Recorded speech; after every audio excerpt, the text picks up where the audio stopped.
Hello, everyone. I'm just gonna invite Anja on.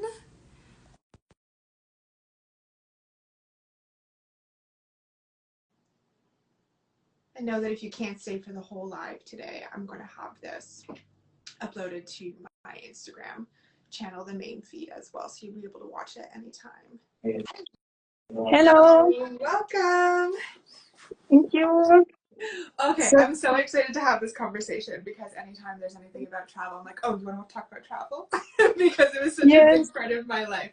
So, yes, if you don't know me yet, I'm Taylor. I am a yoga teacher, I'm a confidence coach. And before I did all of this stuff, I was actually a full-time travel blogger. I have experience traveling all over the world. I've been to 40 countries. I did majority of it solo, and I built my entire business pretty much by myself. Of course, I had help and tips from everyone else, but I also did freelancing on the side, also writing about travel. So I have lots and lots of experience of doing really big, scary things and getting out there in the world.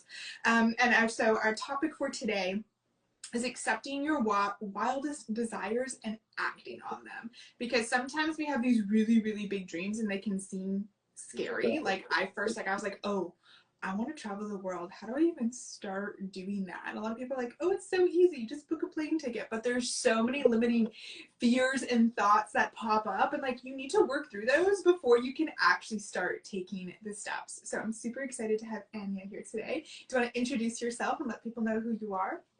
yes, thank you for having me. So, I'm a digital nomad. I'm still traveling. So, the last 3 years, I've been traveling through Latin America, and I'm working as a transformation and purpose mentor and as a yoga teacher.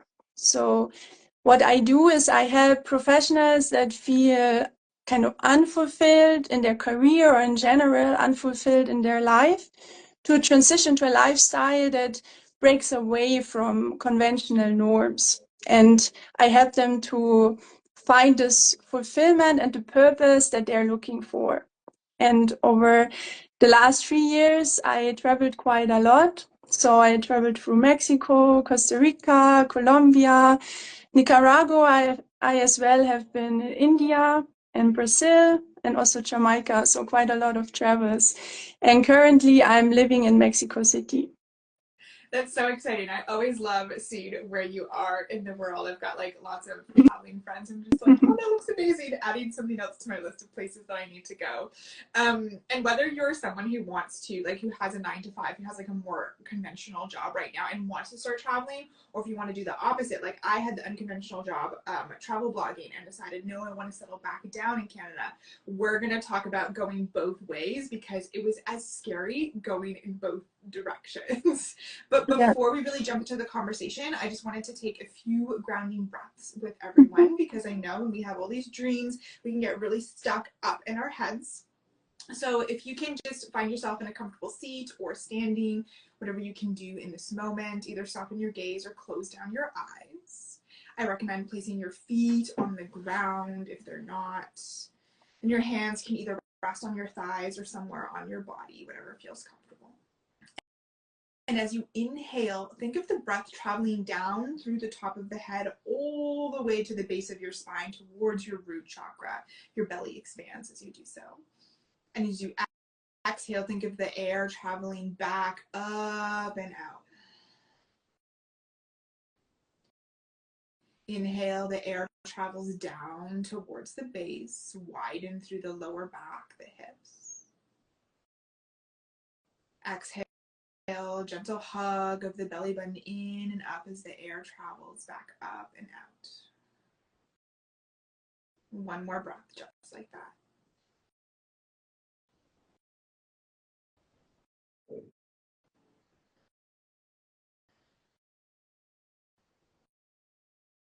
Do your best to keep this depth of breath as you dip your chin in towards your chest. Gently flutter your eyes open.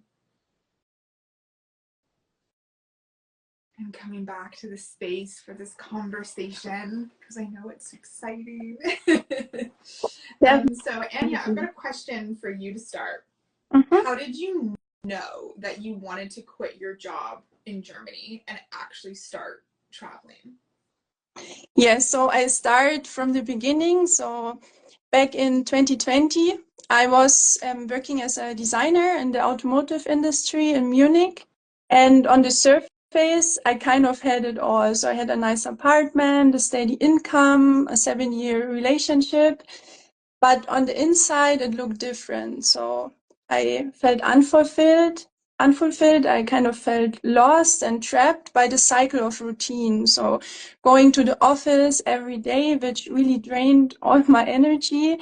And when I came back after work, when I came back home, the only thing I basically wanted to do was to mindlessly watch movies. So my life kind of was only work and sleep, basically. So I really felt limited by this way of living. And I also remember I always kept questioning what was actually wrong with me, since I saw that everyone around me seemed fine with this lifestyle, but I just felt like I don't fit in. So I felt like there had to be more to life. And this process of leaving Germany took around 1.5 years. So it took 1.5 years from the first thought of, I don't want to do this job forever. I don't want to live this kind of life anymore, to giving up my apartment, selling most of my belongings, and starting my travels in early 2020. Oh my gosh, in 2022, in the midst of COVID. So, Yeah, like, yeah, so the bravery that you must have had to yes, go out even during that time too is incredible. So really yes, it was the lack of purpose and fulfillment that you were just like, okay, something definitely, needs yeah, to yeah. yeah, okay. No, I love And that. it I was can relate. actually a great time to start the travels during COVID, because it was, yeah, Mexico was one of the only countries where the borders were open. So I basically started in Mexico, and now I'm also back in Mexico. Oh. How did you handle the uncertainty once you, or sorry, how did you get past the fear and the self-doubt that you wanted to go out and travel? Like what were some of the limiting thoughts and beliefs that you had that made it really hard to start Mhm. going? Yeah, that's a big one. So I guess the most important step for me, the first step was joining an 8-week mentoring program. It was really focused on releasing the blocks and the chains, how it was called in this mentoring, that were holding me back from living a life that is aligned with my dreams and my values. And I really got confronted there with my main fears and the main limiting beliefs that I had. And there it was really the first time that I realized that those were just in my head, but they were unconsciously holding me back from even taking the first steps. And I guess about the limiting thoughts, one huge limiting belief that I had was thinking that to be successful, you have to work hard, and life cannot be fun when you want to be successful. So I thought having like your own business or being a digital nomad sounded great, but I thought this was only possible for others, but not for me. And yeah, I guess one of the biggest fears that I have was the fear of failure. So I'm worrying about what would happen if it didn't work out. And what I did was I broke it down step by step. And I thought, what if I would just try it for like 1 year? And what would happen if it didn't work out?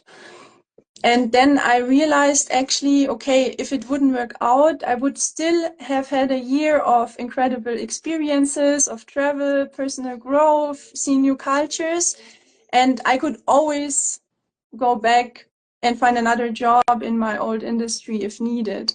So breaking it down, I really saw that the worst case scenario that I imagined and that was connected to this fear of failure wasn't actually that bad. And I also recently made a post about that, how applying this worst case scenario can be really helpful when you in some way feel a kind of that when you feel like a kind of fear is holding you back from something.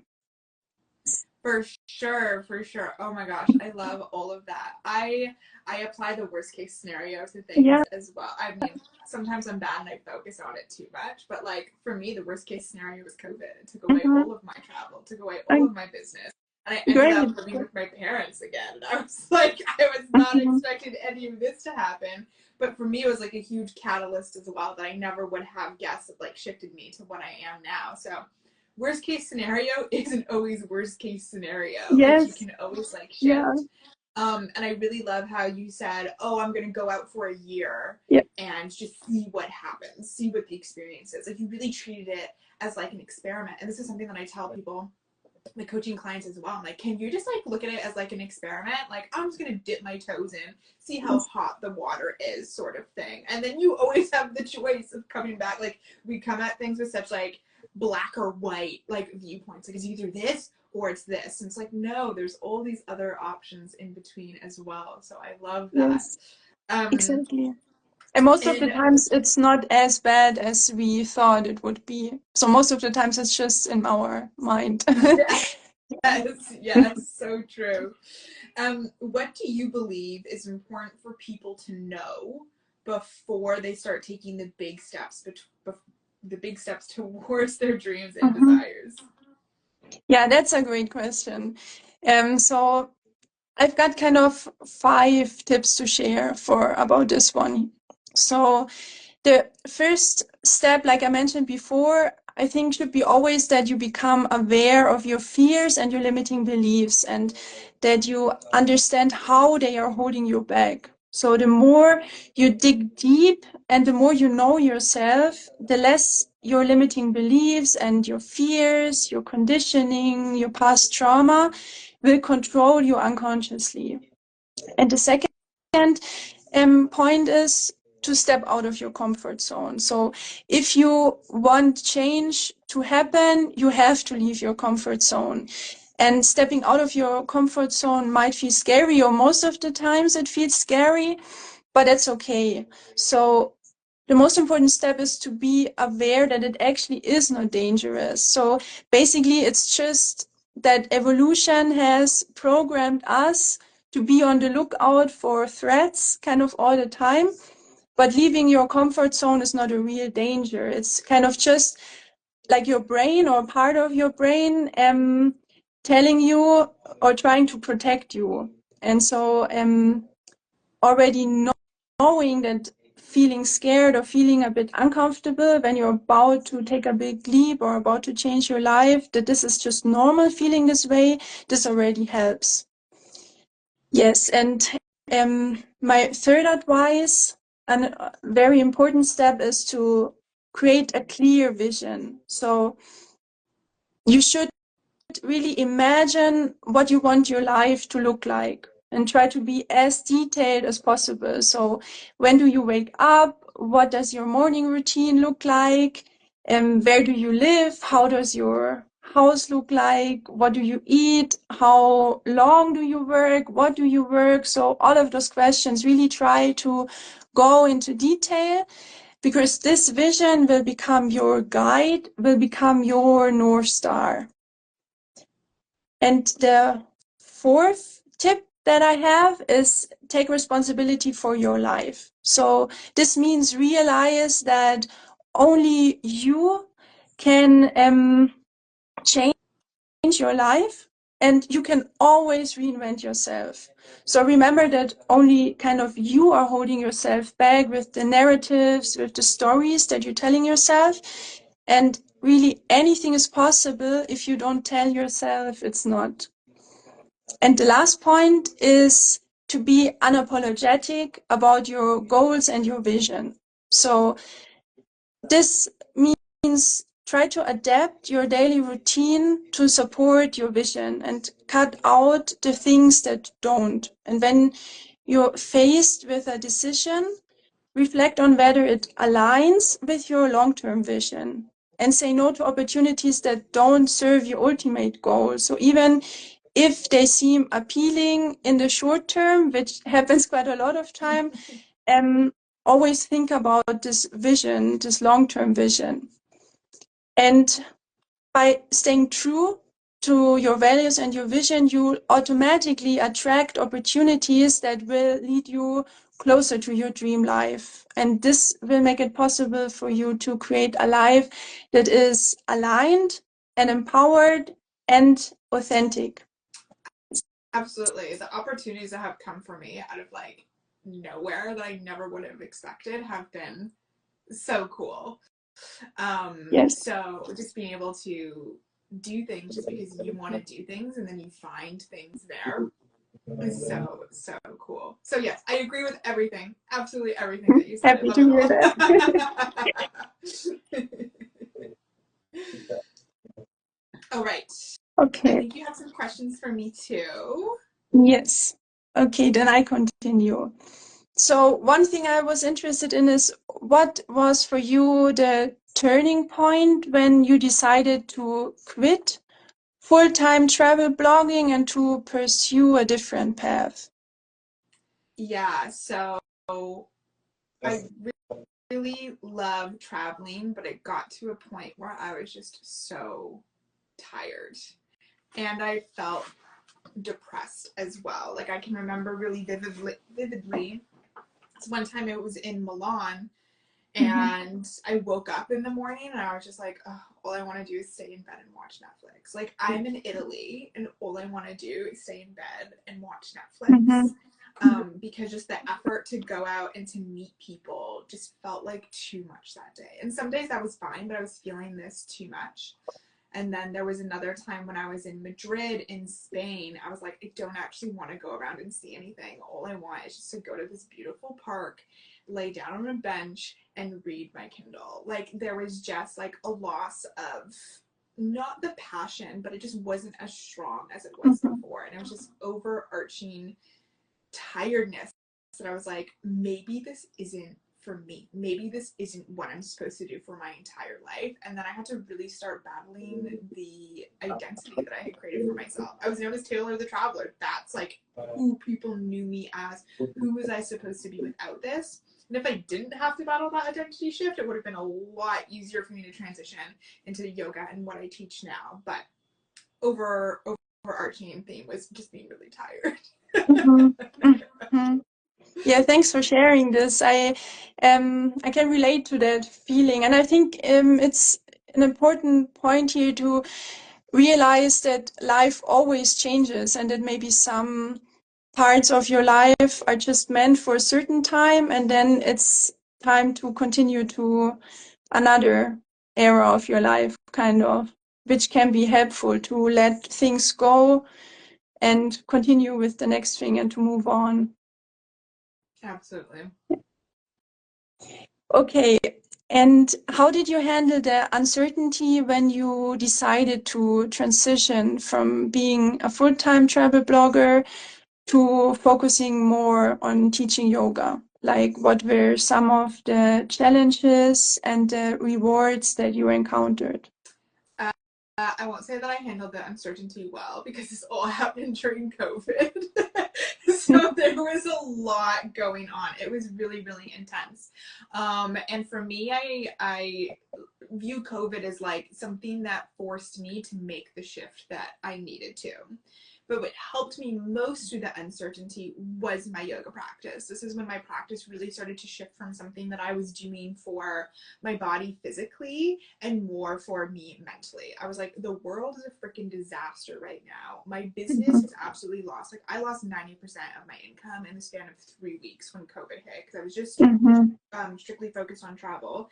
And I was like, what can I do right now to at least help calm me? And it was yoga. It was always yoga. And I got really dedicated to practicing every single morning. I was like, I have all the time in the world right Mhm. now. Nothing's happening. Everything I'm trying is failing. I'm just going to practice yoga. And then I started experimenting. I was like, okay, I'm interested in yoga. Why don't I start writing about yoga? Because travel's going to return, right? Like I was like, the world's not going to stay like this forever. I'm like very certain that things are going to go back to maybe not the same, but people are going to start at least traveling again. So that's when I started experimenting with writing about yoga retreats and yoga teacher training, and that ended up really taking off for me. So experimenting during the uncertainty was huge. Yeah, same for me. Like still, like the uncertainty, it's a tough one. Yeah, but Mm-hmm. definitely also for me, yoga helps. Like and having your daily routine also gives me, or having my daily routine also really helps me to stay grounded, gives me focus, and kind of just trust that I'm on the right path, even though I don't know yet how exactly it will look like in the future or how it will unfold. Yes.